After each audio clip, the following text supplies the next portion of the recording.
Good morning, children. Welcome back to biology class. In the previous class, we have discussed about the reproduction in plants. Under the topic, we learnt about asexual reproduction and vegetative reproduction. Today, we are going to discuss about sexual reproduction in plants. This module, you will learn how sexual reproduction takes place in flowering plants. It is spring season. Flowers are blooming on the trees. It is indeed a beautiful sight. Flowers attract all of us. They are the most beautiful part of the plant, isn't it? You already know that flowers are not present only to add beauty to the plant. They are in fact the reproductive part of the plant. In the flower, stamen is the male reproductive part, while carpel is the female reproductive part. Some flowers contain both male and female reproductive parts. Such flowers are called bisexual flowers. For example, pea, China rose, etc. On the other hand, some flowers possess either the male or the female reproductive parts. Such flowers are called unisexual flowers. For example, corn, cucumber, etc. Now let us know about the different parts that make up a stamen and a carpel. A stamen is made of two main parts, anther and filament. The anther produces pollen grains. It is the pollen grain that contains the male gametes. A carpel, on the other hand, is made up of three parts. The terminal part is called the stigma. The middle elongated part is the style, and the swollen bottom part is the ovary. Inside the ovary, ovules are present. It is the ovule that has the female gamete called the egg cell. For sexual reproduction to take place, a male gamete is to be fused with the female gamete, thereby forming a zygote. Let's learn the structure of male reproductive part, which is also called androecium. The androecium is made of stamens. Each stamen possesses anther and filament. This part is called anther, the yellow part, and the red part is called filament. Young anther develop as a homogeneous mass of cells surrounded by epidermis.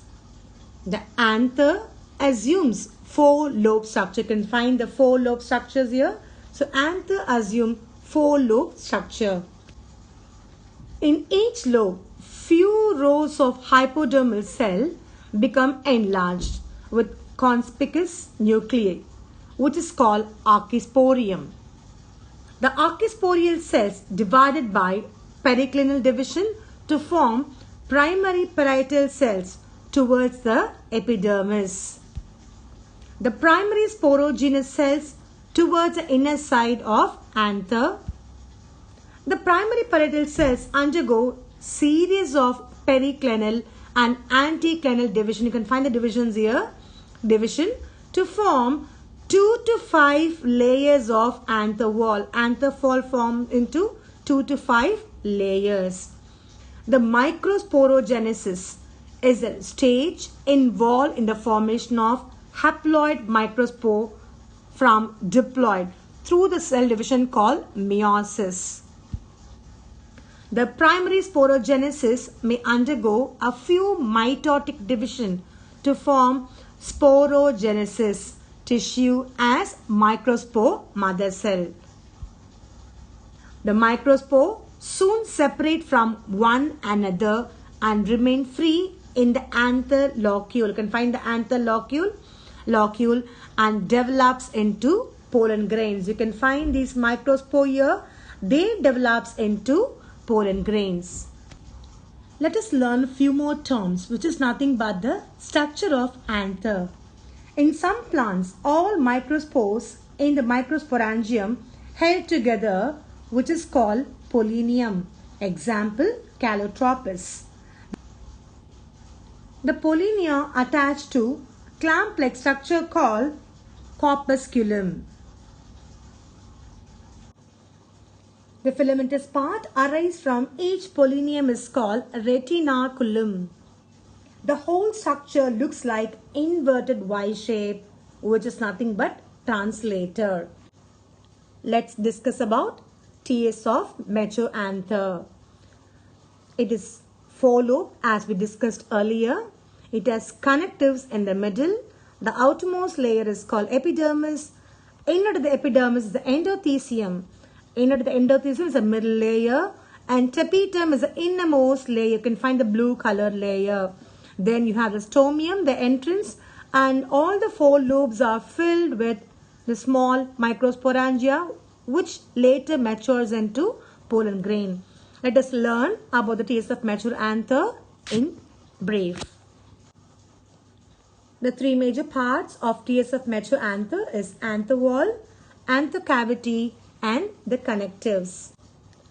Let us learn about the anther wall. Anther wall classified into four layers: the epidermis, endothecium, middle layer, and the tapetum. Let us learn about the epidermis first. The epidermis is single layered and protective in function. The cells undergo repeated cell division, which leads to rapidly enlarging internal tissues. The next layer is endothecium. Endothecium is single layer just below the epidermis. The inner wall develops alpha cellulose. The cells between two sporangia lacks thickness called stomium. The hygroscopic region helps in dehiscence, nothing but release of anther at the maturity. Next, let us learn about the middle layer. Middle layer is made up of 2 to 3 layers of cells. It is present next to endothecium. They disintegrate during maturity. The tapetum is the innermost layer.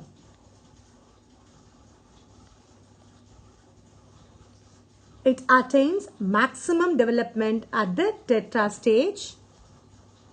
It is derived partly from peripheral wall and partly from connective tissues. They are uninucleate and dual in origin. The tapetum controls fertility and divided based on the functions like secretory and invasive tapetum. Let's recall the layers of anther wall: the epidermis, endothecium, middle layer, and the tapetum. The second layer is called anther cavity. The anther cavity is filled with microspores when young and pollen grains when maturity. The third layer is called connectives.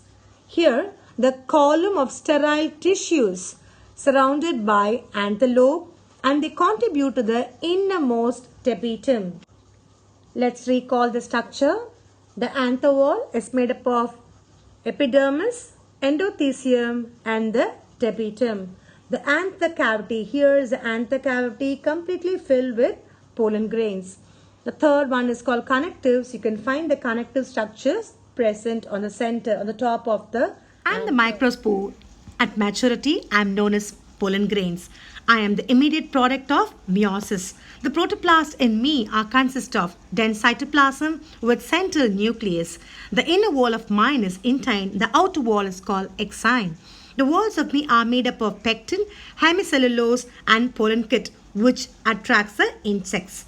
I am 10 micrometer to 20 micrometer in size. Let's learn the development of male gametophyte. You can find the outer exine, inner intine, the nucleus, and the germ pore. The microspore is the first cell of the male gametophyte. A large irregular nucleus with reserve food divided into vegetative and generative nucleus to form two cells. The two cell stage pollen grains are swollen and reaches stigma to absorb moisture. Finally, the intine grows as pollen tube. You can find a tube here through the germ pore to release the male gamete and the tube nucleus. Let's learn about the female reproductive part called gynoecium. Gynoecium is a female part of the flower represented with one or more pistil. The pistil consists of ovary, style and stigma which derive from carpel. The stigma serves as platform for pollen grain and the style is slender. The basal swollen part is ovary, consists of ovule. Ovules or megasporangia, maybe one or more, arise from placenta. Structure of ovule. Ovule is also called microsporangium and it is protected by one or two covering which is called integument. Later, the mature ovule has the stalk-like structure. Now this stalk-like structure at the base is called funicle. The point of contact wherever the funicle is connected, this part is called hilum. The body of the ovule, the entire body of the ovule is made up of a parenchymatous cells at the center with large food material. This is called nucellus. The integument cover the nucellus except the lowermost end. This end is called micropyle. The basal part of the ovule, this part is called chalaza or chalazal end. The large structure, the large oval sac-like structure, this is called embryo sac. Let's learn the types of ovule which is classified based on the orientation, form and position of the micropyle, funicle and chalaza. The first type is orthotropous. The second one is anotropous where the ovule is inverted. Hemitropous, the ovule is horizontal or transverse. The third type is camphilotropous. The fourth type is amphitropous. The last one is called cercinotrophus. Let's learn about megasporogenesis. It is a process of development of megaspore from a megaspore mother cell. The ovules develop and single hypodermal cells in the nucleus functions as archisporium. The archisporial cells may divide into primary parietal and inner primary sporogenous cell. The parietal cells may divide or undivide into nucellus. The primary sporogenous cell functions as megaspore mother cells. Based on the number of megaspores, the embryo sac is divided into monosporic, bisporic and tetrasporic. Finally, let us learn about the development of monosporic embryo sac. Here, the megaspore is the first cell of the embryo sac or female gametophyte. The megaspore elongates along the micropyle and chalazal ends. Here, the nucleus undergoes cell division. The division is nothing but mitotic cell division, the direct cell division. The large central vacuole enlarges and two daughter cells towards opposite poles of embryo sac are formed here. The nucleus divides mitotically and the cell elongates into sac-like structure. Out of 4 nucleus, 3 organize into egg apparatus and the 4th left into cytoplasm.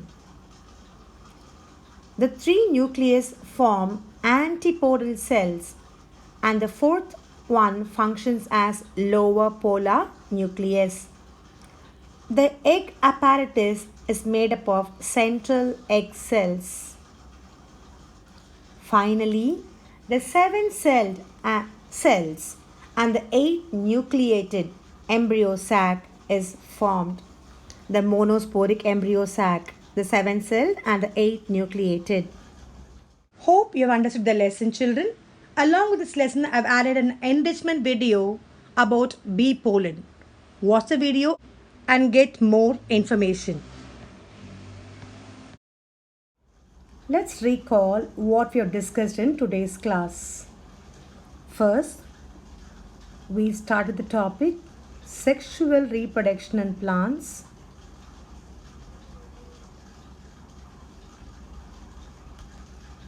Later, we learnt about the structure of the flower through the video.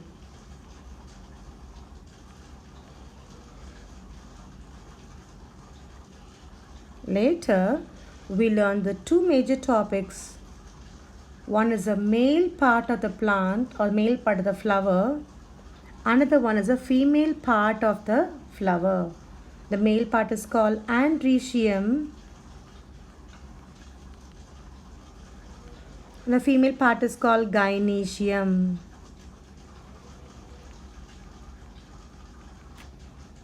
So under the androecium, we discussed about the development of anther,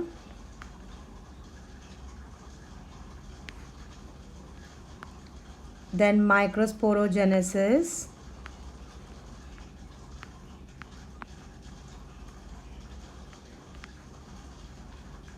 TS of mature anther,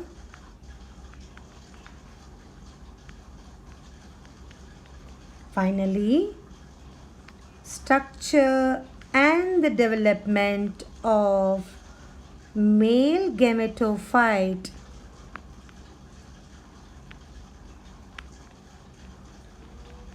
Under gynoecium, we have discussed about structure of ovule,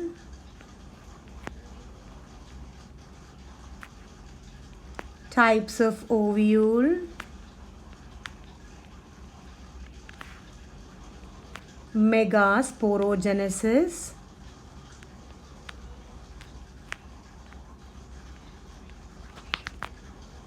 finally development of embryo sac. Hope you liked the lesson and you understood the lesson, children. That's all from today. Goodbye.